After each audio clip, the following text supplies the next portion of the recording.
en dehors de la Bible, spirituellement, le spirituel aussi existe. La parole est une sémence, comme vous l'avez dit.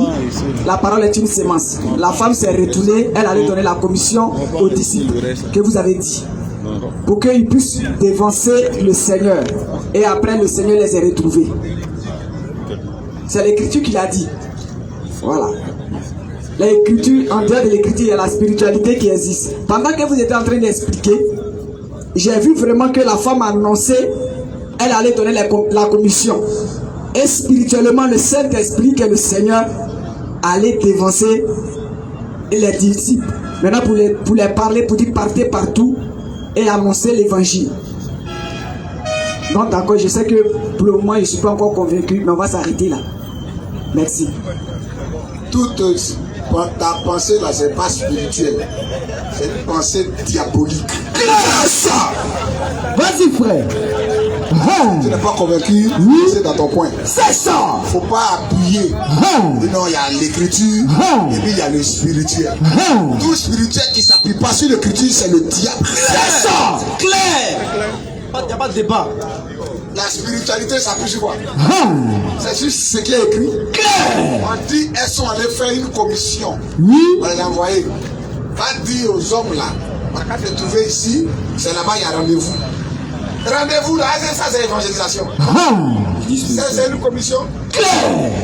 Celui qui est de Dieu, il ne résiste pas devant la parole. C'est ça. Apollos n'a pas résisté. Claire. Aucun fervent d'esprit était versé dans les Écritures. Il enseignait même tout ce qui concerne Jésus. Mais son baptême là était faux. C'est ça qui lui manquait. C'est ça. Donc toi aussi là, ce que tu crois là, si le ministère de la femme est faux, ce n'est pas l'écriture. Il a envoyé les femmes pour dire rendez-vous à Galilée. Quand elles sont allées, elles ont fait la commission. Les hommes arrivés en Galilée, il a donné la commission aux hommes d'aller prêcher. À la Pentecôte là, ils étaient 120. Mais quand il s'agissait de prêcher, c'est les 11, Pierre, les 11 qui sont allés devant les gens pour prêcher. Amen. Oh, ils étaient 120, il y avait des femmes dedans. Elles ont reçu aussi le Saint-Esprit à la Pentecôte. Amen. Mais quand les gens sont venus pour chercher à comprendre là, la Bible dit Pierre et les 11. À 14 ans. Oh, quand on lit avant ça, ils sont allés à la chambre haute pour attendre le Saint-Esprit. Ils étaient 120. Ils attendaient le Saint-Esprit. Acte 1, verset 15. Le Saint-Esprit est déjà mis dans Acte 2. Sur eux tous, la Bible dit, ils furent tous remplis. Même Marie était dedans aussi. Elle allait attendre le Saint-Esprit. Mais quand le Saint-Esprit est descendu, ils étaient tous remplis du Saint-Esprit. Et ils ont mis à parler, ils se sont mis à parler en d'autres langues. Même en arabe, en crétois, tout ça. Quand les gens sont venus, et on leur a demandé, vous êtes qui, vous bien, qu'est-ce qu'il y a? Puis les gens se moquaient d'eux. Qu'est-ce qu'il s'est passé? Alors Pierre se présentait avec les 11. Pierre se présente avec qui? Les 11. Avec les 11. Il leva la foule. C'est Pierre qui se présente à la foule avec les 11. Et la femme, elle était où ça? Question. C'est Pierre qui vient avec les 11.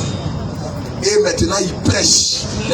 Quand il a fini de prêcher là, au verset 37. Verset 37. Ils ont dit quoi? Oui. Après avoir entendu ce discours. Après avoir entendu le discours de Pierre. Le cœur vivement touché.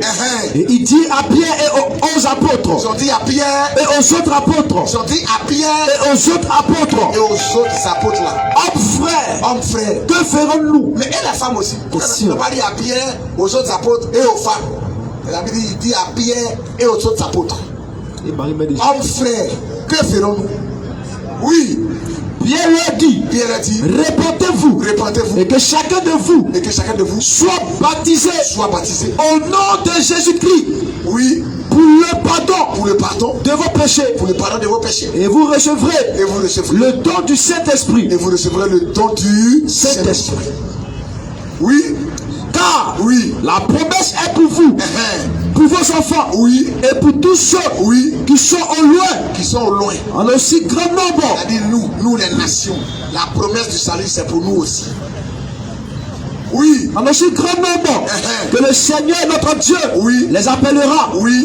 Et par plusieurs autres paroles, il les conjurait et les exhortait, disant, sauvez-vous de cette génération perverse. Il les exhortait.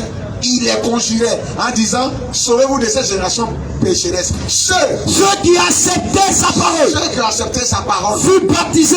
Ils ont été baptisés. Et en ce jour-là, le nombre des disciples s'augmenta d'environ 3000 âmes. 3000 âmes. Oui. Ils persévéraient dans l'enseignement des apôtres. Qui enseignait? Des apôtres. C'est les apôtres qui ont évangélisé. C'est eux qui ont enseigné. C'est eux qui ont baptisé. Donc le ministère de la femme n'est pas biblique. C'est un venin du diable. C'est une mauvaise interprétation de l'écriture. Donc, bien aimé frère, il fait quelle heure? 22h-6.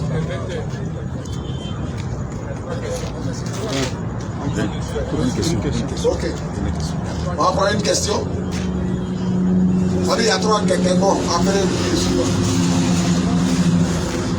appelez-le vite. Monsieur Ecclésiaste. Quelqu'un pense la Bible. Monsieur Ecclésiaste. Quelqu'un pense la Bible. C'est Ecclésiaste de la Bible là, vraiment. Il porte un grand nom, hein? Oui, Ecclésiaste.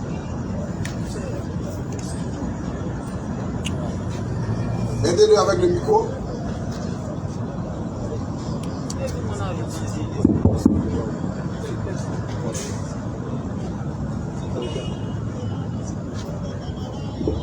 Question. Bonsoir frère. Bonsoir. Je ne suis pas venu pour faire un débat. Je suis chrétien. Mais il y a quelque chose que je ne comprends pas. Oui. Donc je suis venu pour que vous m'expliquiez. Il y a des hommes de Dieu qui m'ont dit que pour sortir, pour aller évangéliser, il faut que tu sois consacré. Et si tu n'es pas consacré, tu ne peux pas parler de Jésus. Donc, je voulais savoir, est-ce que c'est obligé de se consacrer avant d'aller prêcher la parole de Dieu? Comment on consacre? Comment on se consacre?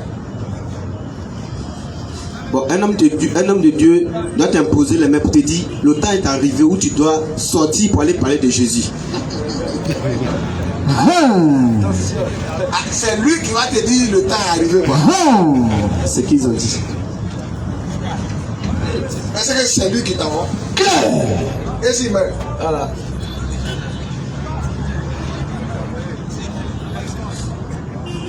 Vous l'êtes. Vous me demandez si. Et si, bon. Moi, le problème, c'est quoi? C'est qu'il a dit il faut partir là. Le jour il meurt là, tu t'arrêtes. Tu prêcher comme ça, ça s'arrête. Voilà. Ok, ce qu'il a compris dans ce qu'il a dit. Bon, pour moi, comme il a été ton père spirituel, parce que quand il parle et il prend des exemples, il dit non. Élisée et puis Élie. Voilà, ils prennent des exemples dans l'Ancien Testament. Mais c'est quand Élie est parti que Élisée a commencé. Voilà. Donc tu dois mourir. Voilà, faut dire ça. C'est ça, il dit, il doit veut mourir. Alléluia!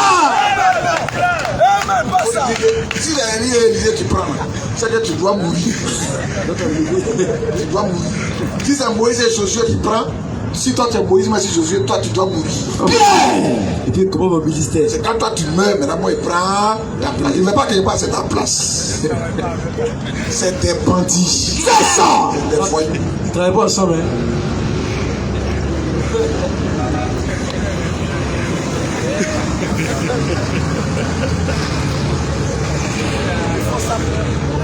On a 18.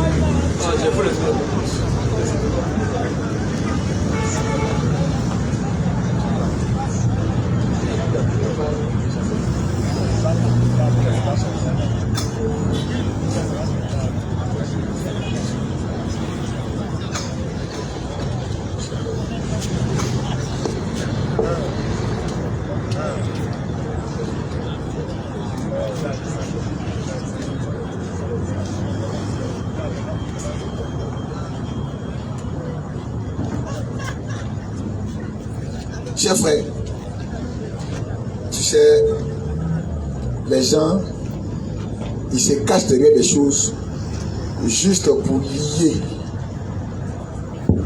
les enfants de Dieu à eux. Sa doctrine de père spirituel.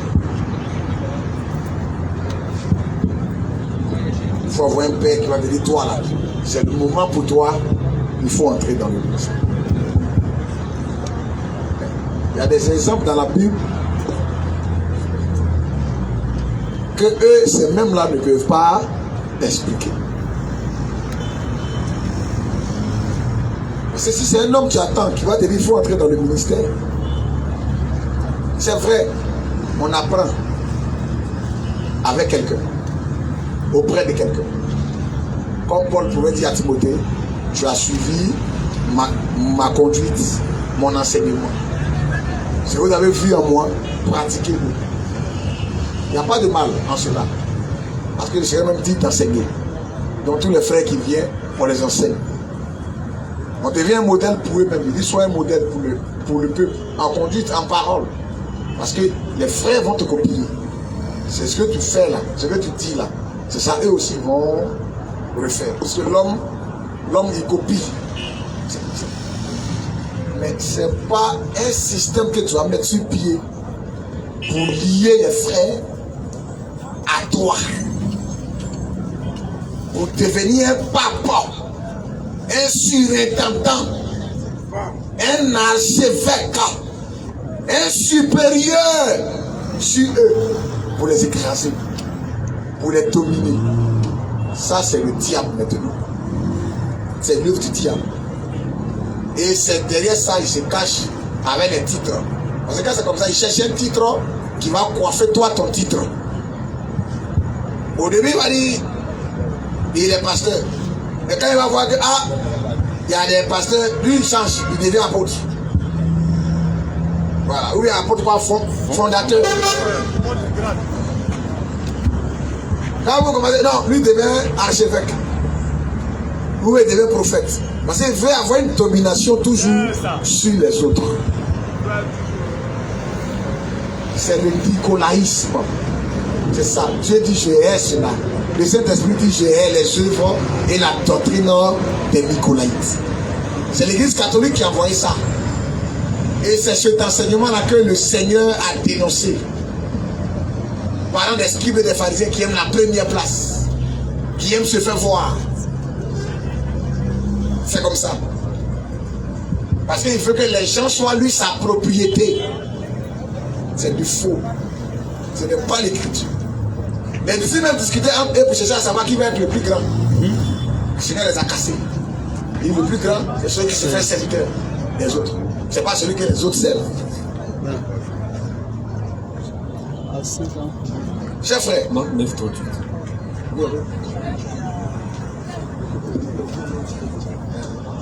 Oui, allons-y, Marc 9, 38. Marc 9, oui. À partir du verset 38. Jean lui dit, Maître, nous avons vu un homme.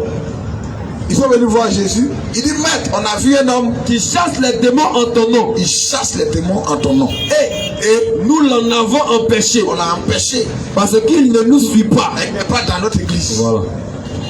Nous les 12 là, on l'a jamais vu au milieu de nous. Et c'est nous, toi tu envoies pour aller chasser les démons. Nous arrivons, on voit quelqu'un qui ne nous suit pas, qui n'est pas avec nous. Et puis il chasse les démons encore en ton nom. Donc on l'a empêché. Et ils font parole de Dieu. Jalousie. Tu es dans quel groupe? Tu n'es pas avec nous. Donc on ne te reconnaît pas. Qui est ton père spirituel? Qui t'a communiqué la vie? Attention. Le gars lui aussi il est étonné. Il a fait des trucs encore. Ils l'ont empêché. On dit on l'a empêché. Comment ils l'ont empêché?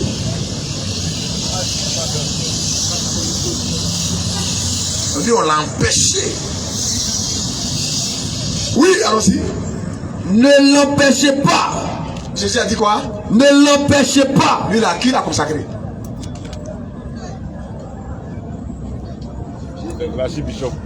Qui lui a imposé les mains puis il allait chasser les deux? C'est un esprit sectaire. C'est un esprit sectaire. Il veut lier les gens à eux. Parce qu'il veut bâtir une dénomination, un système. Papal. Ça, le Seigneur n'appelle personne sur la terre Père. Et ils aiment ça. On l'appelle Père. Alors le Seigneur dit, on ne doit pas le faire. C'est pas d'abord chez les évangéliques que ça a commencé, c'est chez les catholiques. Mon Père, la papauté, le système papa, le pape, le père de tous les chrétiens. C'est du faux. Lui là, qui lui a imposé les mains. Le Seigneur dit, ne l'empêchez pas. Qui l'a consacré? Dieu fait ce qu'il veut. Il est libre de faire ce qu'il veut. Son esprit peut travailler avec qui il veut, comme il veut. L'essentiel, est-ce que le travail qu'il fait là, c'est conforme aux Écritures? C'est tout. Oui, frère. On va prendre encore Acte 11. Oui. À partir du verset 19.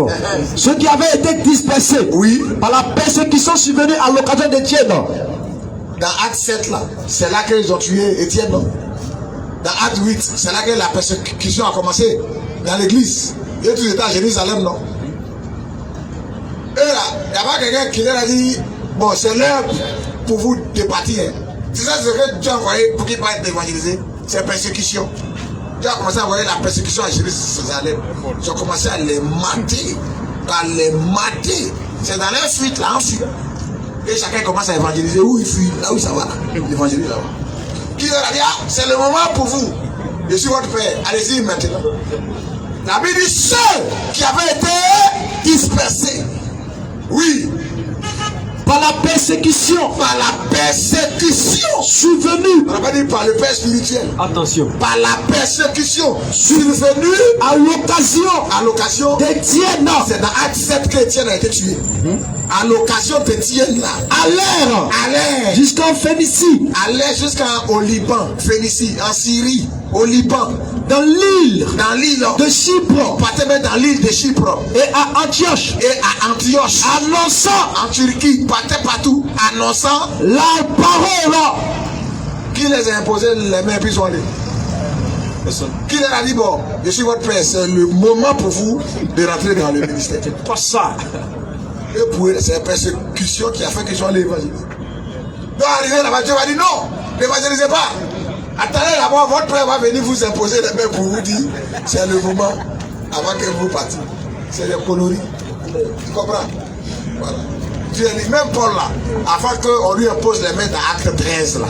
Est-ce que dans Acte 11, Paul ne prêchait pas? Acte 9, quand il a connu le Seigneur, il a commencé à prêcher. Quand Apollos Barnabas, il est arrivé à Antioche, les apôtres l'ont envoyé, qu'il y a des frères là-bas qui ont reçu la parole. Ce n'est pas les apôtres qui ont envoyé l'évangile à Antioche. Hein. C'est des gens qui sont dans la persécution. Hein. C'est dans la persécution que l'évangile est arrivé à Antioche. Dans Acte 11 qu'on vient de lire. Donc arrivé à Antioche, là, les gens ont commencé à croire. C'est là que la nouvelle est parvenue aux apôtres à Jérusalem. J'ai dit, ah Barnabas, comme toi, tu es un prédicateur, va voir sur le terrain là-bas pour aller appuyer les frères. Et quand Barnabas est arrivé, il a commencé à aider les frères à les exhorter. Mais il voit que le travail est grand. Lui seul ne peut pas. Il est allé chercher Paul pour que Paul vienne avec lui pour l'appuyer. Est-ce qu'il a dit, Paul, c'est ton temps mais maintenant de rentrer dans le ministère? Non. Il sait que Paul est serviteur de Dieu. Il fait un travail, lui seul il ne peut pas faire ça. Paul vient. Et la Bible, ils sont restés là 1 an à Antioche. Ils ont fait l'œuvre de Dieu là. Barnabas s'est rendu ensuite à Tasse. Oui. Pour chercher Saul. Il est allé à Tasse. Et il l'a trouvé. Il l'a mené à Antioche. Pendant toute une année. Il se réunit aux assemblées. De l'église. Et il enseignait. Beaucoup de personnes. Qui leur a imposé les mains? C'est plus tard dans Acte 13. Ça c'est dans Acte 11. Acte 12 passe. Acte 13. C'est dans Acte 13. Maintenant, on dit mettez-moi à part Paul et Barnabas. Au lieu à laquelle je les ai appelés. Et puis on leur a imposé les mains. Que ce soit avant que tu prêches, que ce soit après que tu prêches. Dieu n'a pas de problème avec ça. L'imposition des mains, c'est juste une reconnaissance. On reconnaît qu'il y a quelque chose dans ce frère. Nous tous on reconnaît ça. que quelque chose se passe en lui, que Dieu l'a appelé pour quelque chose. Nous tous on voit ça en lui. Imposition des mains, c'est une reconnaissance. C'est pas un envoi. Pendant qu'il servait le Seigneur, on ne veut pas te reconnaître, Dieu il te reconnaît. Amen. Paul dit, si pour les autres, je ne suis pas apôtre, pour vous là, je suis aussi apôtre, non? Donc c'est l'essentiel. Ne cherche pas ta reconnaissance auprès des hommes. C'est tout. Merci beaucoup, homme de Dieu. Vraiment, que le Seigneur vous bénisse encore. Dieu te bénisse aussi. Parce que ce que vous venez de faire ce soir, ça m'a ouvert l'esprit. Voilà. Parce que j'ai pensé à ça, mais puisque j'étais encore dans le doute, parce que il y avait personne qui m'éclaircit. Donc je me dis, peut-être que je suis dans le faux, je suis bon. Aujourd'hui, vous m'avez bien placé. Merci beaucoup. Il faut prendre nos contacts. Ok, et puis on va s'entretenir après encore. Okay. En particulier. C'est compris. Il y a une petite question que je voulais poser. Oui. Les pasteurs, bon, les photos qu'ils mettent sur les posters pour annoncer les événements. Donc je voulais savoir. Prophéticos. Attention. L'atmosphère. Donc je voulais savoir. Est-ce que cela est biblique? Parce que il y a ta page. Merci beaucoup. J'ai tout compris. Il se promène avec même camion de publicité. Voilà. Ils même posté un prophète avec sa femme à côté. Puis il mettait un grand titre accrocheur. Voilà. Un baf dans Abidjan. Et puis on partage les prospectus, tu vois, dans les carrefours. Ils savent louer les trucs qu'on roule la terre là. Roller.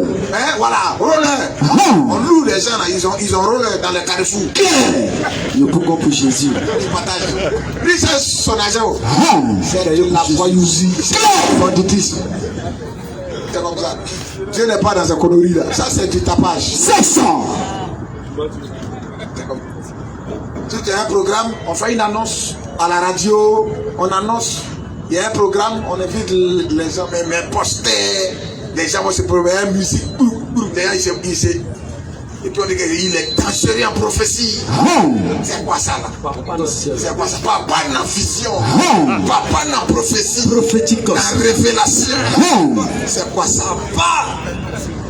Il se moque de Dieu. Monsieur Maï. Que je réponse la Bible.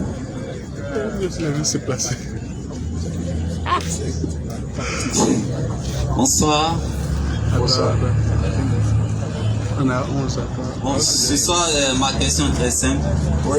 Je remercie cette personne qui a permis à ce que je parcours un peu la Bible. Mais en parcourant la Bible, il y a quelque chose qui m'a un peu retenu. Il faut remercier le Seigneur. Oui. Voilà, ma question c'est Abel et puis Caïn. On dit Adam a mis Abel et Caïn au monde. Et à la suite de cela, Caïn a tué son frère Abel. Et après, il s'est enfui devant la face, il s'est éloigné devant la face de l'Éternel. Et il va séjourner dans la terre du Nord, à l'Orient d'Éden. Et il enfanta un fils avec sa femme, Enoch. Ils étaient les premiers hommes sur la terre. Caïn fuit, Caïn les quitte et il va dans la terre du Nord. Il fait un enfant. Bon, ma question. Là où il est parti, il y avait déjà un peuple. Et où il a dû trouver cette femme avec qui il a fait Enoch. Pour toi, ça s'est fait en combien de temps? C'est que toi, tu as expliqué en 3 secondes. Pour toi, là, tout ça, là, ça s'est fait en combien de temps? Vas-y, pas ça! Pour toi, non, c'est un chapitre, ils l'ont chassé, il est arrivé ici, il est marié, il a fait. Pour toi, ça dit que c'est en 2 secondes comme ça. Vas-y! Ça veut dire quoi? Ce que tu as expliqué là, il faut le résumer. Pour toi, ça s'est fait en combien de temps? C'est moi qui suis là pour poser les questions. C'est pour dire que ce n'est pas des choses qui se sont faites. C'est-à-dire que comme dans le film. Comme dans le film, on voit ça. Il naît, un coup il grandit. Avec, il devait, et puis à nous, en 2 heures du temps, Le film est fini. C'est pas comme ça, la parole de Dieu. Vas-y, passe ça. C'est des chapitres. Dans un chapitre, il peut y avoir des siècles. Un seul chapitre, même dans un verset. Dans la Bible, dans un seul verset, il y a des siècles. On a remis le rouleau du livre à Jésus, et puis il a lu l'Esprit du Seigneur est sur moi pour publier une année de grâce. Mais dans le texte de l'Ancien Testament, dans Isaïe, on dit une année de grâce et de vengeance. Mais Jésus vient dire une année de grâce. Le et de vengeance là, il lit pas ça. Et puis il roule. Il dit ça, c'est accompli. Mais et de vengeance là, c'est quand? Mais quand tu lis le texte, tu vas croire qu'il s'agit de deux temps différents. L'année de grâce là, c'est le temps de la grâce où son sang coule jusqu'à la fin du parcours de l'église sur terre où l'évangile retourne chez les juifs. Amen. On dit une année. En année, c'est prophétique. C'est pas 12 mois. Et de vengeance. Il y a le temps où il rentre dans sa vengeance. Oh, ça y est, dans un seul verset. Profondeur. Mais dans un seul verset, là, il y a des siècles. Caïn n'a pas pris sa femme ailleurs. Il a pris sa propre soeur. Il a pris sa propre soeur. Dieu dit, soyez féconds, multipliez-vous. Les gens vont enlever femme ou ça. Où ils vont enlever femme? Il dit, soyez féconds, multipliez-vous. Où ils vont enlever femme? Sa femme. Ah, c'est sa soeur. Parce que c'est une fille de Ève. Quand on lit, on dit Ève, elle est la mère de tous les vivants. Où est la femme de Caïn là? Elle n'est pas vivante. Non, il n'y a pas. C'est un revenant. Genèse 3:20. Oui. Adam donna à sa femme le nom d'Ève, car elle a été la mère. Elle a été la mère de tous les vivants. Elle a été la mère de tous les vivants. Ève est la mère de tous les vivants.